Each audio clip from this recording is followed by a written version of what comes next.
Hi guys, నేను మీ భావనికని. So weekend అనేసి నేను స్మార్ట్ బైక్ హైదరాబాద్ అనే ప్లేస్ దగ్గరికి వచ్చేసాను. సో ఫస్ట్గా మనం ఈ స్మార్ట్ బైక్ యాప్ అనేది డౌన్లోడ్ చేసుకొని తర్వాత మనకు నచ్చిన బైక్ని సెలెక్ట్ చేసుకోవాలి. బైక్ వెనకాతల మనకి కోడ్ ఉంటుంది, అది స్కాన్ చేసేసుకొని మనం బైక్ తీసేసుకొని రైడ్కి వెళ్ళిపోవడమే. ఈ రైడ్ ఆల్మోస్ట్ 11+ కిలోమీటర్స్ ఉంటుందన్నమాట.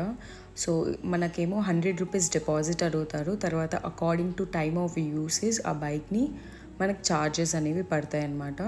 సో పార్కింగ్ కూడా చాలా సింపుల్.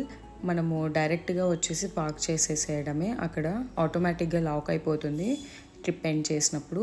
తర్వాత గ్రావిటీ జిప్ అనేసి దగ్గరలో ఉంది అనమాట. 2500 పర్ పర్సన్, 70 సెకండ్స్ ఛార్జ్ చేస్తారు.